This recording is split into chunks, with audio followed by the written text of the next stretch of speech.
요거 여기에 딱 끼시고 하시면 돼요. 여기다 끼시고. 좀 무겁지 않아요? 전작 스마트폰에 이어서 이번에는 층간소음이 주제인데 아까 이제 왜 이 주제를 선택했는지 개인적인 경험이 있었다고 얘기를 해주셨는데 조금 구체적 계기가 뭔지 설명 부탁드리고요. 그리고 아까 마지막에 왜 그래도 아파트인가라는 질문에 대한 해답을 찾고 싶었다고 하셨는데 혹시 찾으셨다면 무엇인지도 부탁드리겠습니다. 층간소음은 굉장히 많은 분들이 현재 겪고 있는 일이고 또 매년 층간소음 관련 분쟁이나 강력 범죄들이 매년 증가하고 있는 추세로 알고 있거든요. 그런데 이제 우리나라의 주거 환경 자체가 공동주택의 비율이 80%가 넘기 때문에 굉장히 많은 분들이 층간소음에 노출되어 있고 또 층간소음 겪고 계신데 그렇기 때문에 이 층간소음이란 소재가 많은 분들에게 공감대를 살 수 있고 또 시의성이 있는 주제라고 생각을 했고 이 층간소음을 조사하다 보니까 이 층간소음을 바라보는 다양한 시선들이 있다는 걸 알게 됐고 또 이 층간소음 이면에 있는 여러 가지 것들에 대해서 좀 깊게 달아보면 재밌는 영화가 나오지 않을까라는 생각을 해서 이 층간소음 영화를 준비하게 됐습니다. 아까 이제 왜 그래도 결국 아파트인가라는 거에 대한 해답을 찾으려는 어떤 시작이었다고 하셨는데 그거에 대한 거는 제작이 완료된 상황에서 찾으셨을까요? 사실 이 영화를 하면서 제가 좀 중심을 잡고 싶었던 게 뭔가 좀 결론을 내거나 정답을 낼 수 없는 주제구나라는 생각이 들었거든요. 왜냐면 이 문제 자체가 굉장히 복합적이고 또 다양한 이해관계들이 있기 때문에 그에 대한 제가 어떻게 정답을 내린다기보다 이 소재를 통해서 다양한 분들의 의견들이 모이고 그런 것들이 하나의 담론이 돼서 좀 사회적으로 이야기를 나눠보면 좋지 않을까라는 생각이 있었던 것 같아요. 그 84제곱미터 제목은 아까 제작보고에서 디테일하게 설명을 해주셨는데 그거 말고 혹시 후보군으로 올랐던 다른 제목들은 없으셨어요? 제목을 정하는 과정에서 에피소드를. 원래 제 초안에는 제목이 공동주택이었어요. 그래서 그냥 같이 사는 이런 아파트에서 저도 아까 말씀드렸지만 제가 층간소음을 겪으면서 이제 처음 이 이야기를 시작을 했기 때문에 초고의 제목은 공동주택이었어요. 그래서 조금 더 협소한 개념의 그냥 같이 사는 아파트의 이런 소음의 얘기로 이제 시작을 했다가 이게 단순한 이야기가 아니겠구나라는 생각이 들면서 점점 확장이 되어갔고 이 영화에 있는 모든 요소들을 녹일 수 있는 제목은 공동주택보다는 이제 84제곱미터가 더 적절하겠다라는 생각이 들어서 이렇게 바꾸게 됐습니다. 감독님 같은 경우에는 디테일로 되게 유명하시잖아요. 이전 작품 같은 경우에도 배우님도 또 경험하셨겠지만 두꺼운 폰티북이 또 유명하시고 그리고 또 영화에 또 들어가는 미장센이 되게 다양하잖아요. 뭐 이전 작품 같은 경우에는 뭐 자두 같은 의미도 많이 넣고 이번 작품에서는 좀 어떤 보는 맛, 미장센이 좀 있을지 설명 부탁드립니다.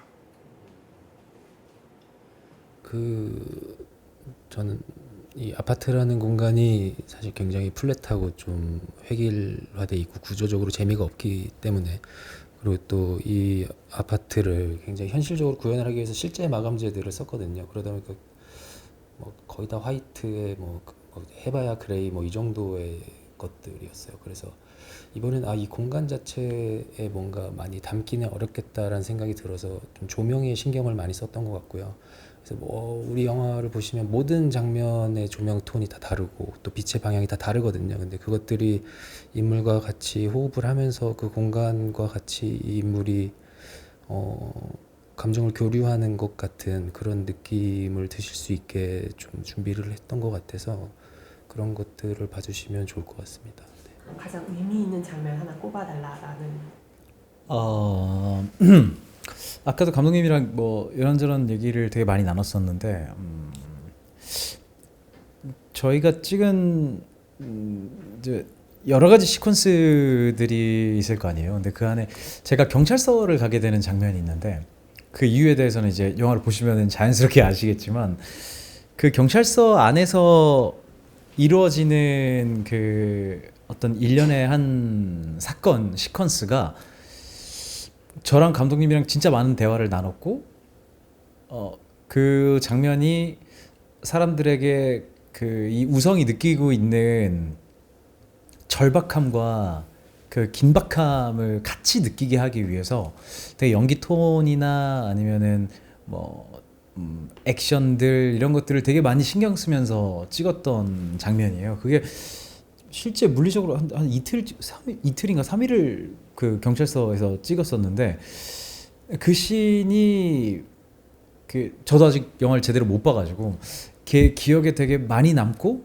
그리고 그 장면을 많은 분들이 보셨을 때 같이 저희가 고민한 만큼 같이 진짜 긴장감을 느끼고 그 긴박함을 느끼는 장면이었으면 좋겠다라는 생각은 하고 있어요.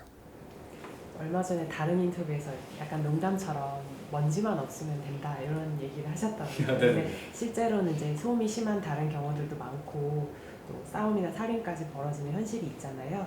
그래서 배우님께서 이번에 영화를 찍게 되면서 이 층간소음이라는 거에 대해서 조금 기존에 막연하게 하셨던 어떤 생각에서 조금 더 구체적이거나 변화된 생각, 뭐 바뀌게 된 관점이나 이런 것들이 좀 있을까요? 어떠세요? 네, 제가 층간소음에 대해서 함부로 얘기할 수는 없는 것 같아요. 왜냐하면 저는 살면서 그렇게 사람이 예민하고 스트레스 받을 정도의 층간소음이 있었던 적은 아직 없었어요. 되게 운이 좋다고 표현을 해야 되는지 모르겠지만, 근데 실제 그렇게 그런 어려움을 안고 계신 분들도 계실 테니까, 층간소음에 겪고 계신 분들도 계실 테니까, 저는 개인적으로 이 영화를 만나기 전까지는 저는 층간소음, 그러니까 위에 층에서 뭐 쿵쿵 하는 소리나 의자 끄는 소리나 이런 소리가 들었을 때 전 솔직히 되게 뭐라 그럴까, 뭔가 그 동질감 같은 걸 느꼈거든요.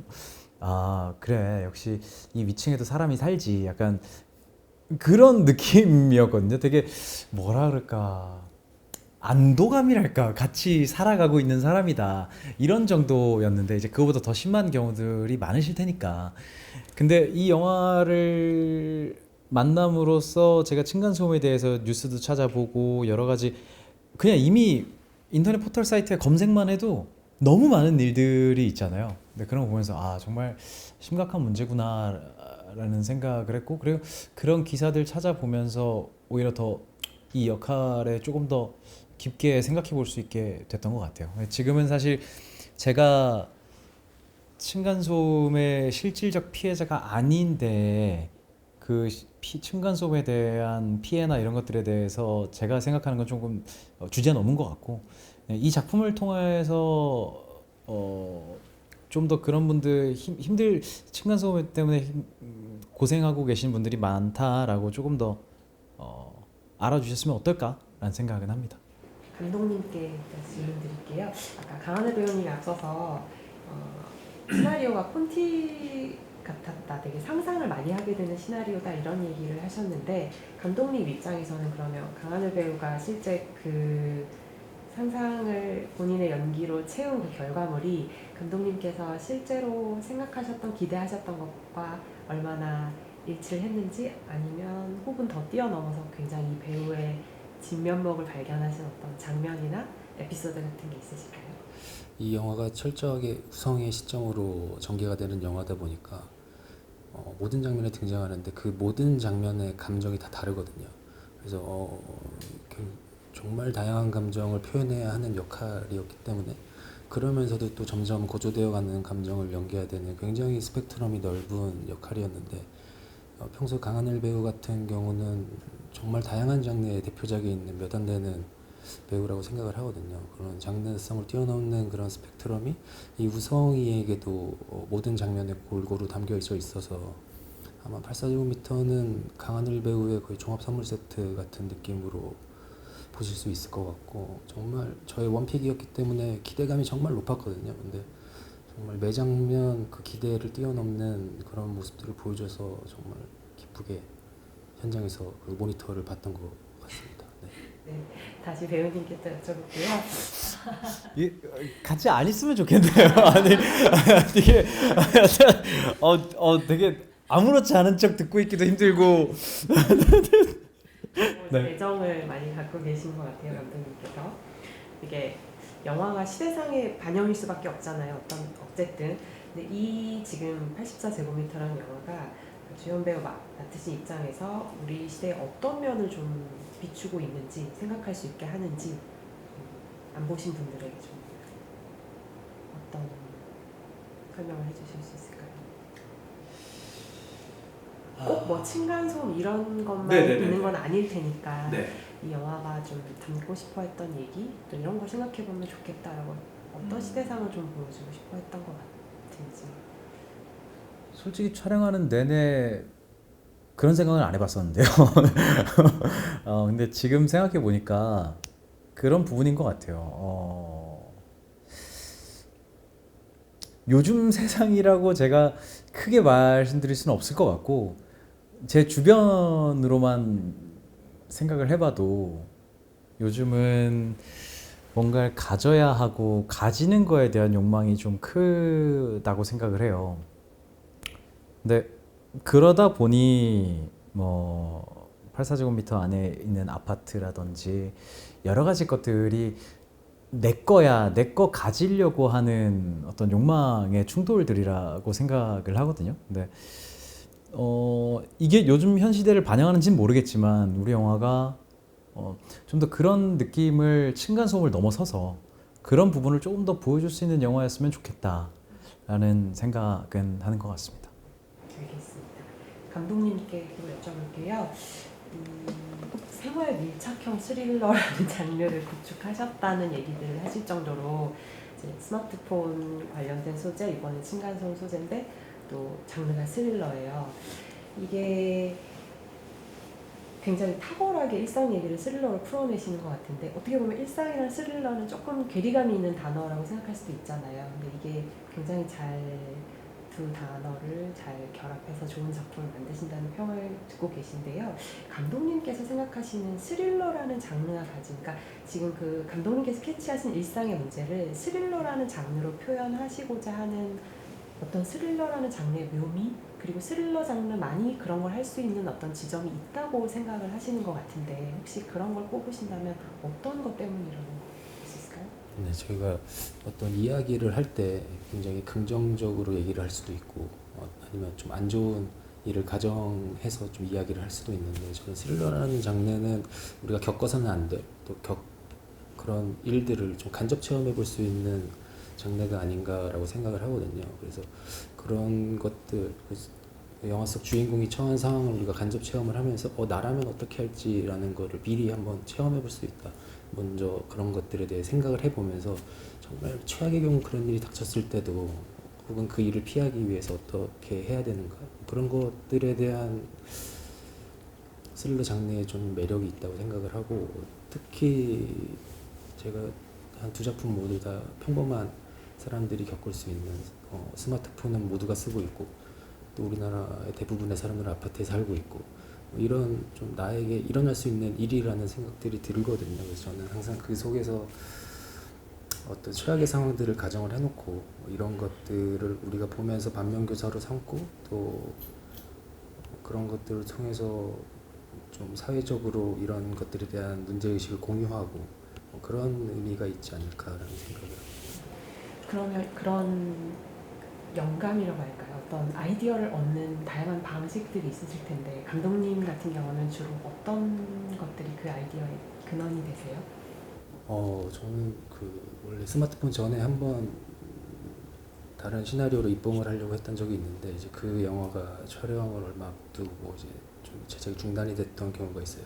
근데 그때는 제가 시나리오를 딱 하나 들고 있었거든요. 그래서 그 작품이 무산되고 나서 굉장히 좀 세상이 무너지는 기분, 아무것도 남지 않은 기분이 들어서 그 이후로는 정말 좀 강박적으로 시나리오를 많이 작업을 하고 있고 항상 여러 개를 들고 있어야 된다라는 좀 강박이 생겨서 좀 주변에 있는 어떤 이야기든 간에 영화로 할 수 있지 않을까라는 그런 시선으로 항상 모든 걸 보는 것 같아요. 그래서 그런 것들이 한편으로는 뭔가 천재적으로 어떻게 막 그런 것들이 떠오르면 좋겠지만 그렇진 않고 좀 세상 살아가는 이야기들을 많이 들어보려고 하고 그래서 TV 프로그램 중에서도 좀 평범한 일반인들이 나오는 프로그램들을 좀 많이 보는 편이고요. 예를 들면 어떤 거? 나는 솔로 같은 네, 보면 다양한 직업군과 다양한 사람들이 나오고 또 그런 가치가 스릴러네. 스릴러요. 조금 캐릭터가 질문과 답변에 서스펜스가 있어요. 그렇죠. 다작으로도 유명하신데 이제 많은 작품들을 어쨌든 하시면서 확립된 본인의 작품 선택의 뭐 기준이나 배우감 같은 게 좀 어느 정도 형성이 돼 있으실 것 같아요. 지금 시점에서의 강하늘 배우에게 그런 거는 어떤 요소들일까요? 저는 그냥 무조건 하나입니다. 연기자가 해야 될 거는 내가 재밌게 읽은 대본, 사람들한테 재밌게 설명해주기. 그냥 저는 이거 하나밖에 없거든요. 제가 이 대본이 무슨 말을 하는지, 이 대본이 숨은 뜻은 무엇인지, 이 대본이 사회적으로 주고자 하는 메시지, 이런 거는 감독님이자 작가님한테 해야 되는 건 것 같고 질문을 드려야 되는 부분인 거고, 연기자는 내가 재밌게 읽은 대본을 사람들한테 재밌게 설명해주고 맛있게 설명해주는 거, 그냥 저는 그게 다라고 생각하고, 그 생각이 나이가 들수록 한 작품씩 하면 할수록 더 확고해지고 있는 것 같아요.